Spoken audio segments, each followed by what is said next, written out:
We're looking through the Gospel of John, and we're actually on the 7th sign in the Gospel of John here tonight as we take a look at the raising of Lazarus. The raising of Lazarus. That's fitting with all of the funerals that we've had here from members of Helton Drive in the past month or two.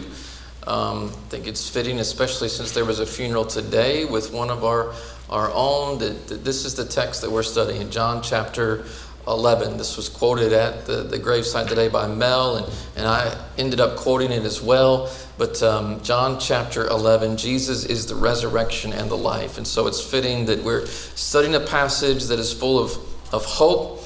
That's really one of the keystone miracles of Jesus as we read John chapter 11, especially with everything that's happening. So I hope this is helpful to each of you here today as we think about it.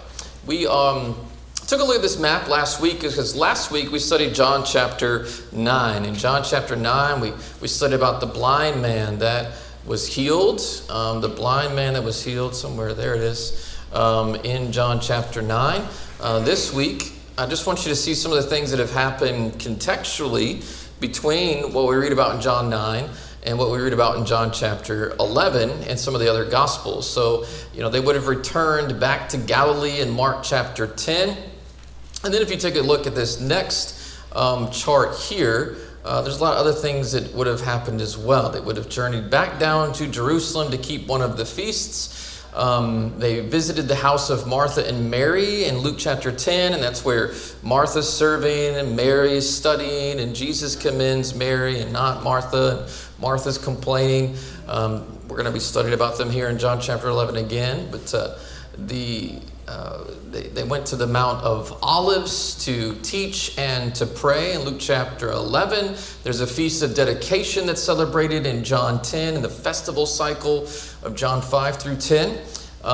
There was also an attempted stoning.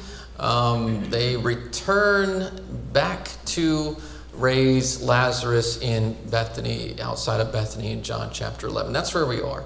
So there's been a few things that have happened between what we looked at last week and what we're looking at today in the context. I want you also to take a peek at this chart with the map down here. Just gives you a picture of where Bethany is. So Bethany is about 2 miles to the southeast of Jerusalem. So not far from Jerusalem. You can perhaps see why Jesus would have spent some time at the home of Mary and Martha and Lazarus. It was just outside of Jerusalem, a comfortable place to stay. I guess we might call it a bedroom community, at least for Jesus it probably was.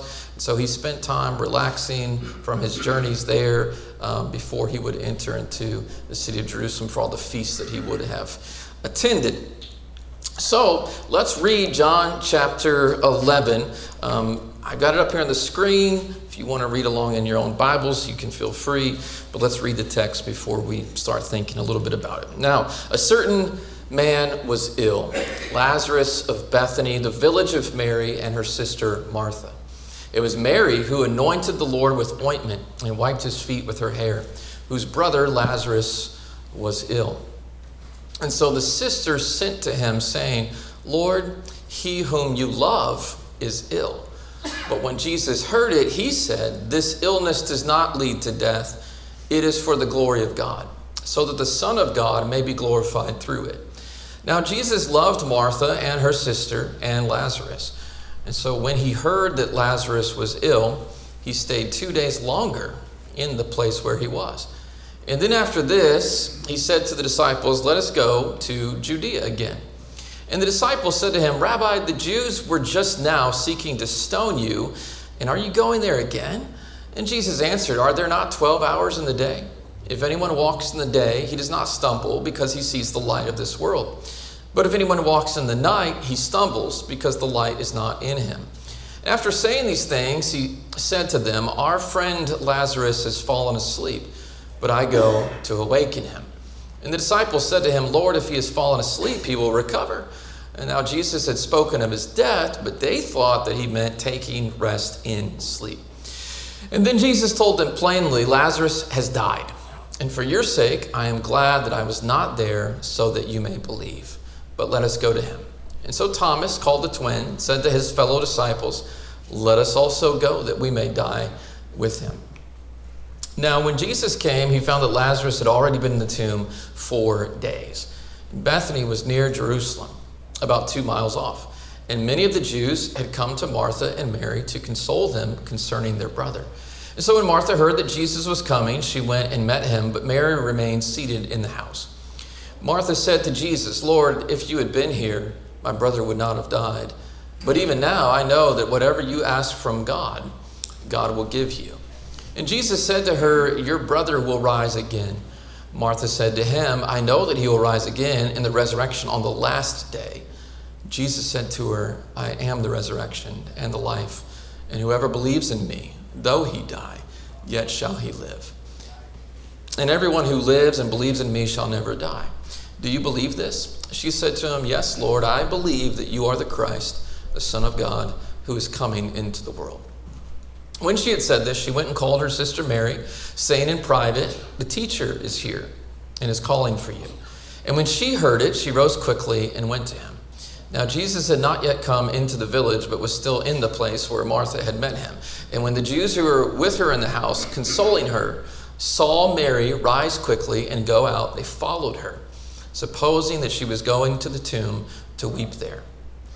Now when Mary came to where Jesus was and saw him, she fell at his feet, saying to him, "Lord, if you had been here, my brother would not have died." And when Jesus saw her weeping, and the Jews who had come with her also weeping, he was deeply moved in his spirit and greatly troubled. And he said, "Where have you laid him?" They said to him, "Lord, come and see." And Jesus wept. And so the Jews said, "See how he loved him." But some of them said, "Could not he who opened the eyes of the blind man also have kept this man from dying?" And then Jesus, deeply moved again, came to the tomb. It was a cave, and a stone lay against it. Jesus said, "Take away the stone." Martha, the sister of the dead man, said to him, "Lord, by this time there will be an odor, for he has been dead 4 days." Jesus said to her, "Did I not tell you that if you believed, you would see the glory of God?" And so they took away the stone, and Jesus lifted up his eyes and said, "Father, I thank you that you have heard me. I knew that you always hear me, but I said this on account of the people standing around, that they may believe that you sent me." And when he said these things, he cried out with a loud voice, "Lazarus, come out." And the man who had died came out, his hands and feet bound with linen strips, his face wrapped with a cloth. Jesus said to them, "Unbind him and let him go." Many of the Jews, therefore, who had come with Mary and had seen what he did, believed in him. But some of them went to the Pharisees and told them what Jesus had done. And so the chief priests and the Pharisees gathered the council and said, "What are we going to do?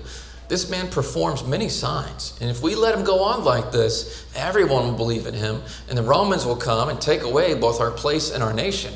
But one of them, Caiaphas, who was high priest that year, said to them, "You know nothing at all, nor do you understand that it is better for you that one man should die for the people, not that the whole nation should perish." And he didn't say this of his own accord, but being high priest that year, he prophesied that Jesus would die for the nation. And not for the nation only, but also to gather into one the children of God who are scattered abroad. And so from that day on, they made plans to put him to death. All right, that's John chapter 11. So what family do we have here? Looking at verses 1 through 3 that's introduced to us. And what's the problem that's arisen with this family? There's a sickness, right? Who's sick? Lazarus. All right. And who's concerned about the sickness? Mary. Mary and Martha are the sisters. All right. So we have the family of Mary, Martha, and Lazarus. Now, where else have we seen this family? We've seen them in other gospel contexts as well. Mary poured the perfume. Did the perfume with the feet, wiped the feet with the hair. Okay. So Mary is the person that's identified by John as being the one who had wiped the feet of Jesus with her hair, at least in one of the anointed that you read about in the Gospels. And then you've also got the Mary-Martha episode in Luke chapter 10, where Martha's serving, Mary's not. Martha says, "Hey, tell her to help me serve." Jesus says, "No, I'm not going to tell her to help you serve. She's chosen the better part. She's here learning about the will of God." And so she's chosen the better thing right now. All right.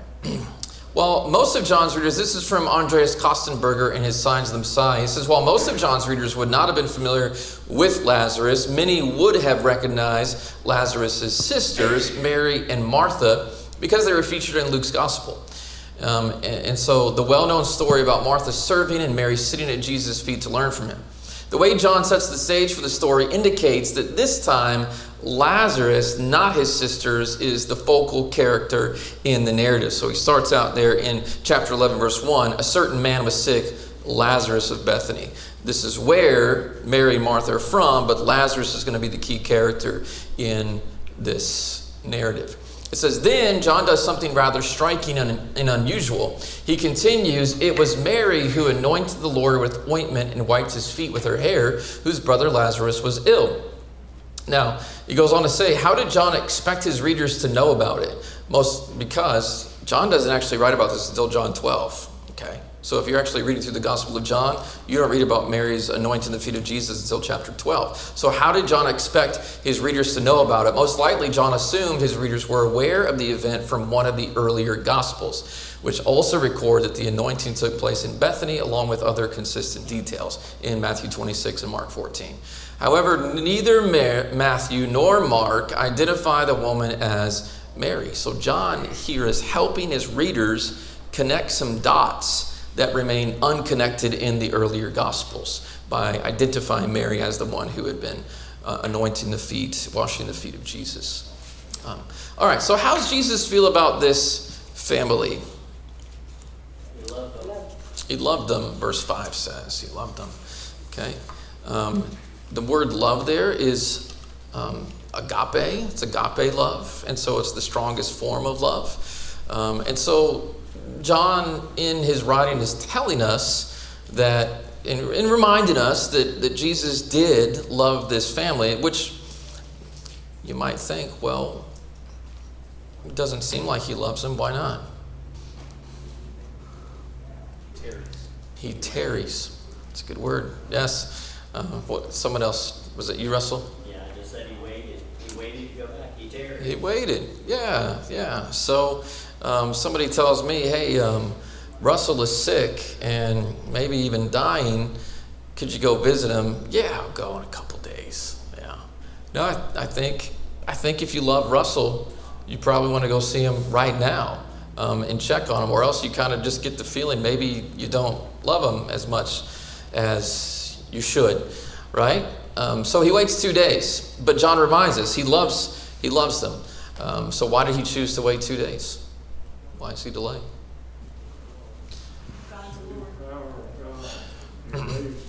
Okay, so that he could display the power of God as he raised them. There was another voice over here.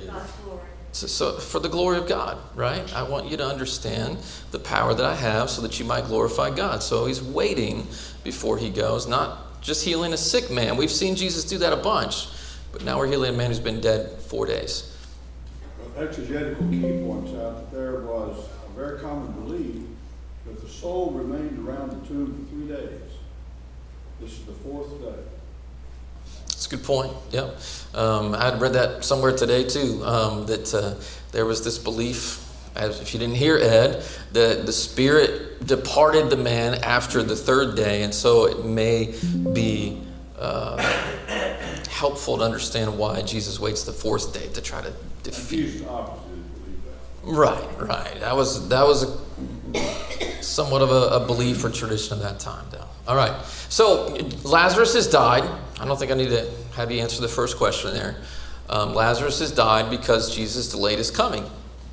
And how do both of the sisters feel about the absence of Jesus just prior to their brother's death?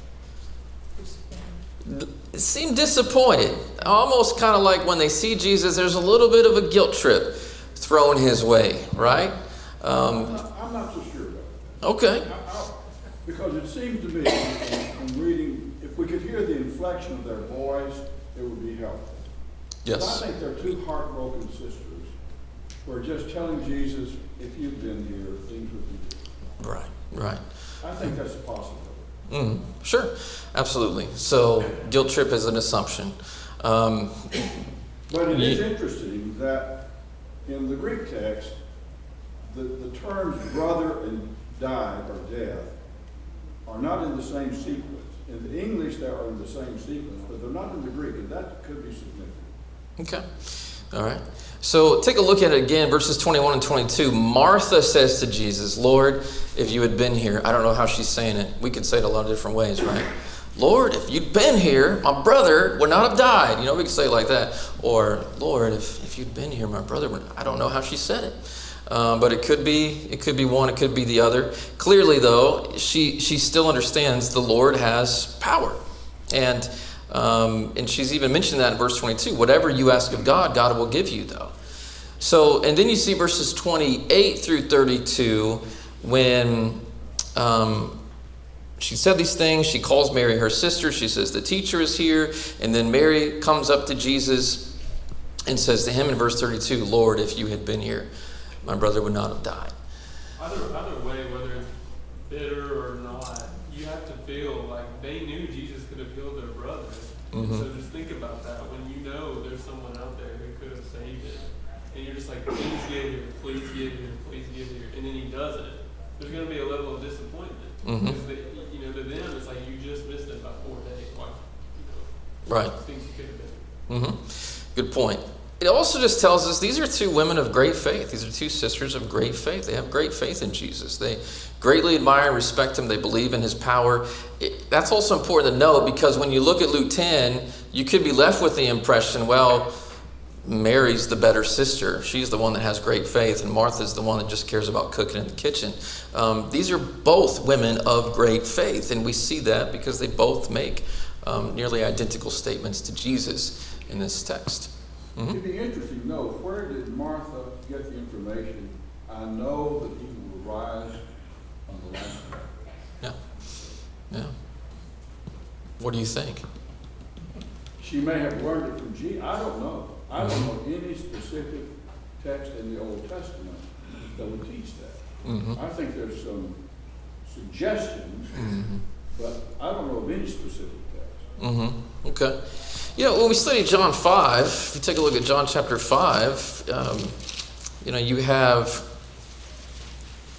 here verses 28 and 29. This is something that we looked at when we looked through John 5. Jesus says, do not marvel at this, for the hour is coming in which all who are in the graves will hear his voice and come forth. Those who have done good to the resurrection of life, those who have done evil to the resurrection of condemnation. So it seems as though Jesus has certainly taught on the resurrection. Whether Mary and Martha were present at that particular speech, we don't know, but he has certainly taught on it previously. The last day is missing. I mean, she could have inferred that. Mm-hmm. Right. Right. Take a look at some quotes here about the Lord's love. McGarvey points this out, which I think is just a small, interesting detail. He says, in this passage, John 11, verse 5, we have two Greek words for love. In verses 3 and 36, we have philein, right? So verse 3 says, Lord, behold, he whom you love is sick. This is something that the sisters had sent in their message. That's the phileo love, which expresses natural affection, such as a parent feels for a child. But in this verse, that's verse 5, we have agapan, an affection resulting from moral choice. It's loftier, it's less impulsive. So we are told of the Lord's love so that we can understand his delay was not due to indifference. He really did love them. He had a greater purpose in mind, though. And Barclay kind of brings forth that idea in his commentary, and I'm going to show you another commentary in a minute that brings out that idea. He says, John always shows us Jesus taking action entirely on his own initiative and not on the persuasion of anyone else. In the story of the turning of the water into wine at Cana of Galilee, John shows us that Mary coming to Jesus and telling him of the problem. And Jesus' first answer to Mary is, don't bother about this. Let me handle it in my own way. He takes action not because he is persuaded or compelled to do so, but entirely on his own initiative. When John tells the story of Jesus' brothers trying to dare him to go into Jerusalem in John 7, which is a chapter we skipped over, he shows us Jesus at first refusing to go to Jerusalem and then going in his own good time. It is always John's aim to show that Jesus did things not because he was pressed to do them, but because he chose to do them in his own good time. And that is what John is doing here. And Kostenberger adds to that point. He says this: Jesus marches to a different drum and cannot be pressured to intervene until he determines that the time is right. But he makes an application here. He says this story is highly relevant to those who are awaiting an answer to prayer. When we're experiencing a major illness or other emergency, we may feel perplexed that God is not hearing our desperate cry for help. Why is God delaying when our need is so acute? He said, we don't understand, and yet will we trust that God makes all things beautiful in his time? God is never late, even when it appears that he is. Which I thought was an interesting point to add. All right, when Jesus decides to come, who encourages the other disciples to go with Jesus? Thomas. Now, why is that kind of interesting? Thomas not only encouraged the other people to go, but what does he say? Let us go that we may die with you. Now, again, we don't know how Thomas said this. It might have just been like this bold, we're going to go die with you. There also could be a little bit of gallows humor, like, how great, let's just go get ourselves killed. Because we all got killed last time we were down in Jerusalem, and now we're going to go again. So I don't know if it was sarcastic or if it was just courageous. But it's interesting when you consider John chapter 20 and the fact that, well, Thomas gets a bad rap from John chapter 20, right? Because what's Thomas doing there?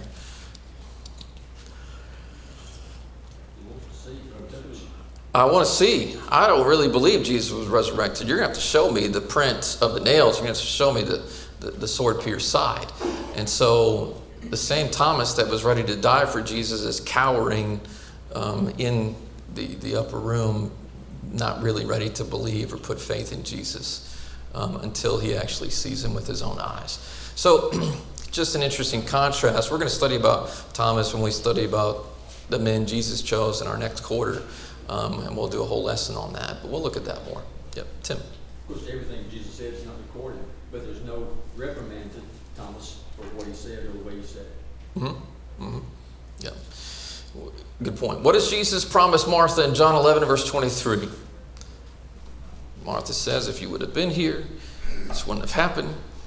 And what does he promise? Your brother will rise again. What does she think Jesus is referring to? Resurrection. The final resurrection. You know, I know that he'll rise again at the last day. What I am statement does Jesus follow with in verse 25? I'm the resurrection and the life. All right, there's 7 I am statements in the Gospel of John. Remember what the 7 I am statements are? Anybody got those memorized? I'm the way. That's one of them. John 14 and verse 6. I'm the way, I'm the truth, and the life. I'm the good shepherd, John chapter 10. I'm the light of the world, John chapter 9. I'm the bread of life, John chapter 6. I'm the gate or the door, John chapter 10. And I'm the resurrection and the life, right? And so 7 of those statements are all found in the Gospel of John. I'm the bread of life. I'm the light of the world. I am the door. I am the good shepherd. I'm the resurrection of life. I'm the way, the truth, and life. I also am the true vine. We didn't say that one. John chapter 15. Verses 1 and 5. What have some of the Jews done in response to the death of Lazarus? Some believe. Well, somebody come to comfort the family. Right. So some did believe after his resurrection. But in verse 31, what I want to just simply point out is that when Lazarus died, other Jews showed up to comfort those who were left grieving.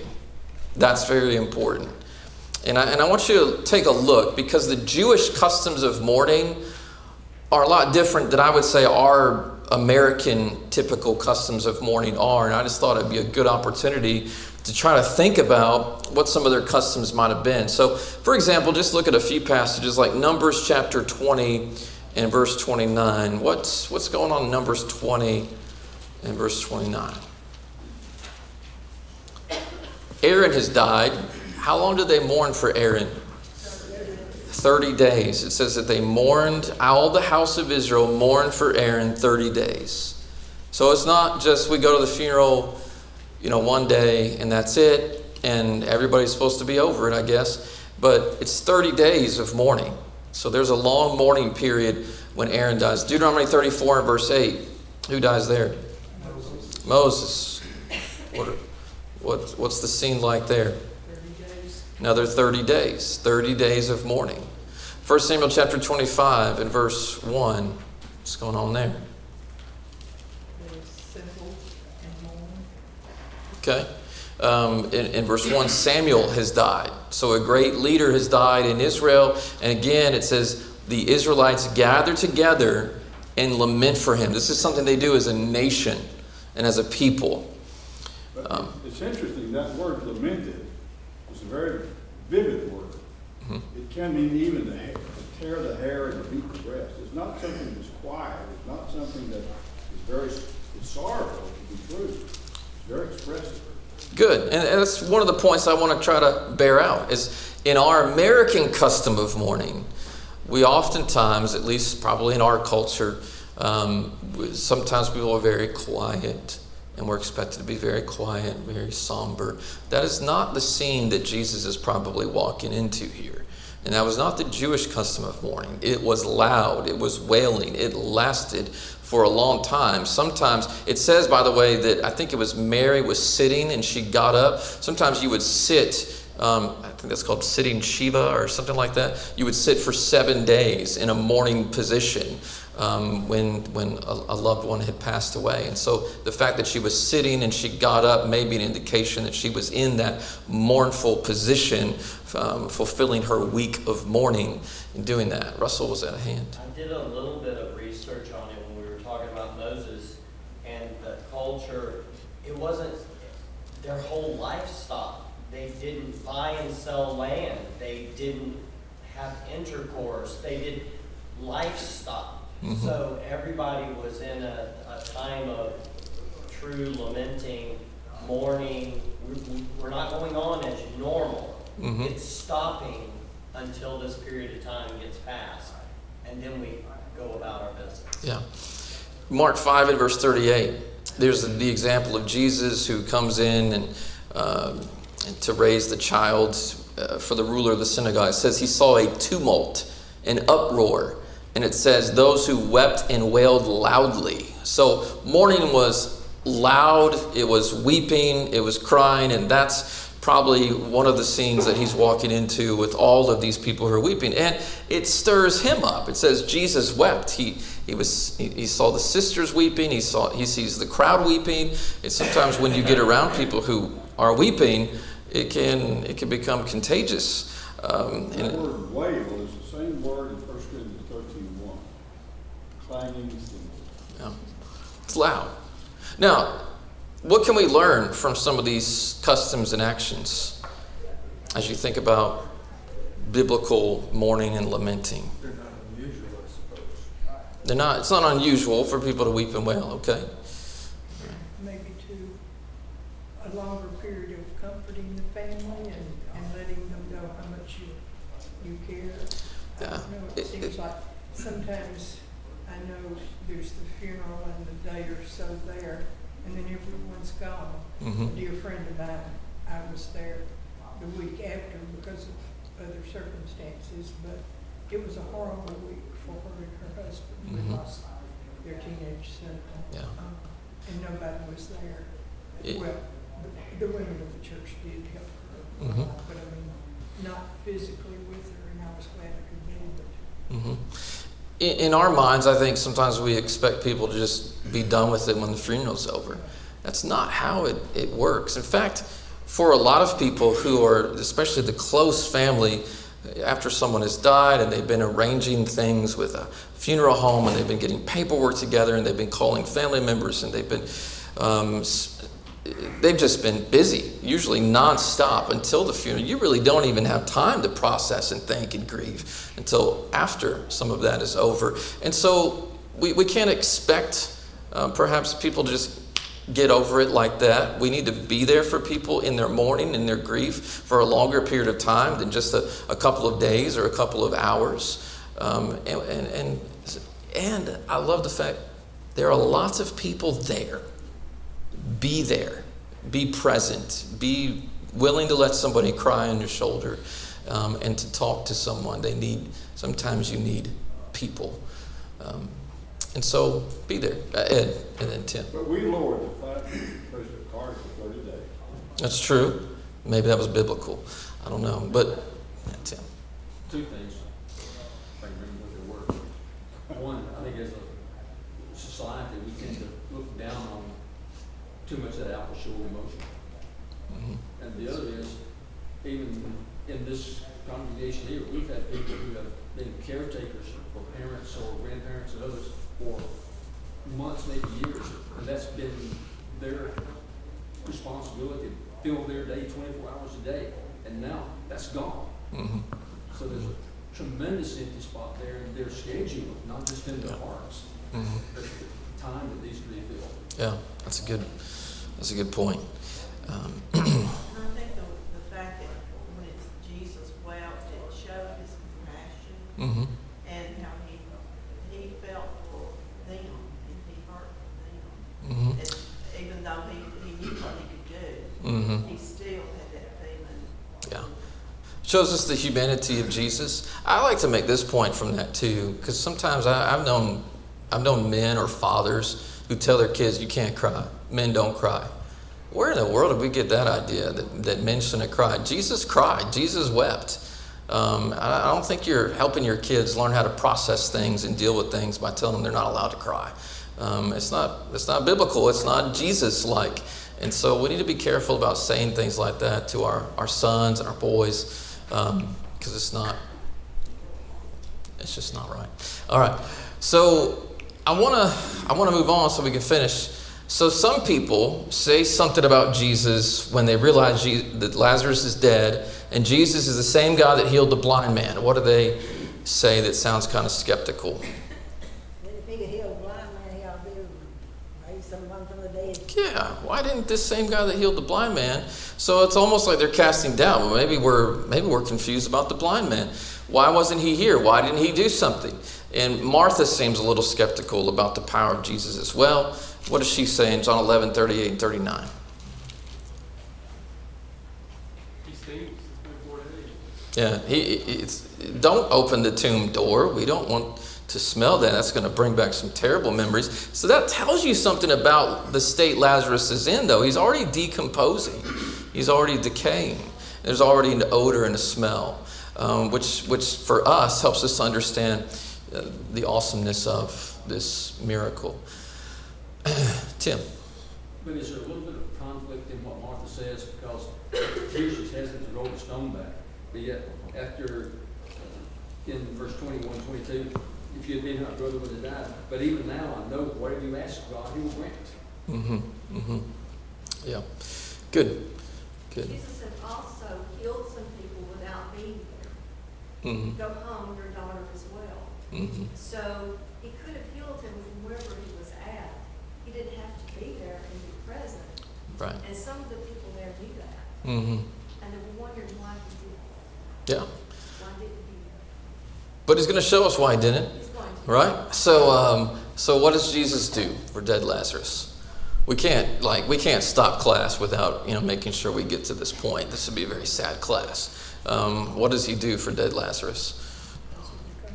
Tells him to come forth, and Lazarus comes forth. I almost think this is almost kind of funny. It's like Lazarus has all these things over his head, and he's all bound up, and you just kind of, like somebody get that off his face so he can see again.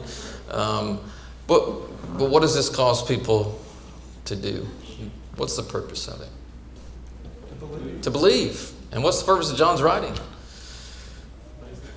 I'm writing these things so that you may believe that Jesus is the Christ, the Son of the living God, and so that you may have life in his name. And here is life. He is living. I want you to just kind of, as we finish, think about all of the death terminology before you get to this, right? Lazarus is dying. Thomas says, let's just go to Jerusalem so that we can die. Martha, Mary, if you would have been here, he wouldn't have died. Everybody is down and gloomy and talking about death Everything seems very morbid, but Jesus comes onto the scene and he says, I am the resurrection and the life, and he proves it. Jesus brings life. And so to people who live in a dark world today, the message for us is that for those who have no hope and who are living life in a very morbid, gloomy, hopeless type of mentality, people need to understand Jesus can bring you life, spiritual life, but also eternal life. And for that reason, he's our great hope. All right. How the Pharisees respond, we're going to, let's skip that. We're going to talk about that next week. Okay, we're going to talk about this response of unbelief. Let's finish with this quote. William Taylor says this in The Miracles of Our Savior. He says, the evangelist leaves the simple narrative while he goes on to tell of the effect produced upon the spectators. And this, as on all similar occasions, differed with the differing prepossessions of each. Some, with no predetermined hostility to the Lord, believed on him because of what they had seen. But others who were before antagonistic to him were made only more bitter in their opposition. And they went and they told the official Jews what they had seen, with the result that at a formal meeting of the Sanhedrin, it was determined that they should put him to death. Think about that, okay? Jesus has just raised a dead man from the tomb.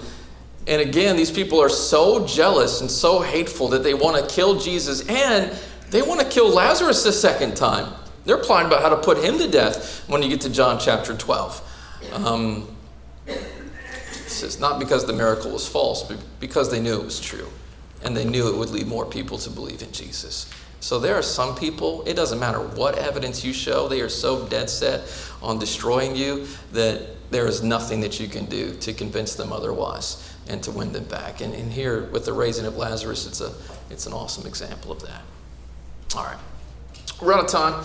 I think the bell's about to ring here in just a moment. Next week, we're going to think about, we've been thinking with all these signs, we've been thinking about how these lead us to belief. The 7 signs lead us to believe in Jesus. But I want to take a few moments next week to think about, why do people not believe? Why, when we have this evidence, have you ever asked this question or had somebody ask this question? Why is it that when we have all this evidence for Jesus, why is it that there's some people who just still don't believe? Well, we're going to think about that next week when we look at John 12.